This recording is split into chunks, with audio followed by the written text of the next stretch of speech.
London, 1884. A group of socialists sit down with a plan that will outlive every one of them. Remake Britain without a revolution. Alright, but how? Well, get inside the institutions, influence the people running them, change the country, one law at a time. They called themselves the Fabian Society. Their method was called permeation. Councils, universities, the civil service, parliament. Put your people and ideas where decisions are made. Bring in public ownership and more services run by government, bit by bit. Fabius Maximus was a Roman general known for avoiding the big battle, wearing down his enemy and waiting for the right moment to strike. That's who they named themselves after. Jesus warned in Matthew chapter 7 verse 15, "Beware of false prophets, which come to you in sheep's clothing, but inwardly they are ravening wolves." 2 years after the society was formed, the Fabians put the same image on one of their own documents: a wolf in sheep's clothing. Yeah, really. In 1895, leading Fabians helped found the London School of Economics. A year later, Sidney Webb wrote about the breeding of degenerate hordes who were unfit for social life, deciding who should have children and who shouldn't. And this wasn't some nutter who came to a meeting. Sidney Webb was one of the most important Fabians who ever lived. By 1900, the Society had helped form the Labour Representation Committee, the organisation that became the Labour Party. George Bernard Shaw wrote, "The only fundamental and possible socialism is the socialisation of the selective breeding of man." H.G. Wells advocated controlling the reproduction of people he considered unfit. And this is where it gets properly dark. Because in 1910, Sidney Webb called for preventing the continued procreation of people he described as feeble-minded and degenerate. His answer? Interfere, interfere, interfere. Just let that sink in. The same political circle arguing that the state should care for people throughout their lives was also arguing that the state should interfere with who was allowed to reproduce. Around 1910, the wolf appeared again in the Fabian window. George Bernard Shaw and Sidney Webb are shown hammering the world on an anvil beneath the words, "Remold it nearer to the heart's desire." And above them, the wolf in sheep's clothing.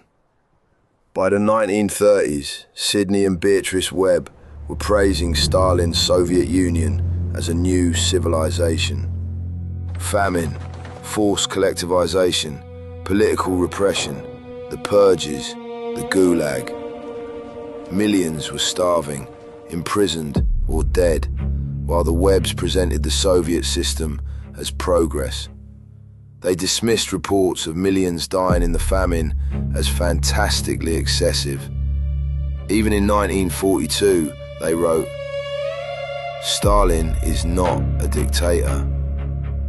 Yeah, course not, mate. They also called the Soviet Union the most inclusive and equalized democracy in the world. By 1945, the Fabians had gone from a small group in London to 229 members elected to Parliament, many serving under Clement Attlee. Then the names kept coming: Harold Wilson, James Callaghan, Tony Blair, Gordon Brown.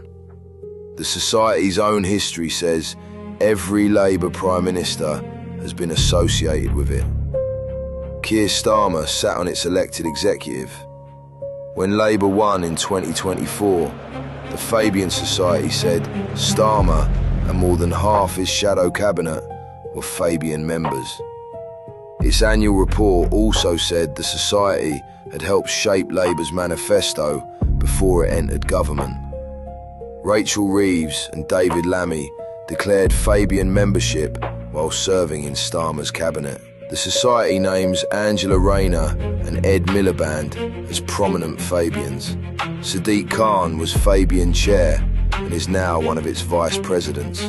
Their accounts name Meta, Lloyds Banking Group, Maximus, the government contractor involved in DWP health and disability assessments, UNICEF, RUSI, insurers, trade unions.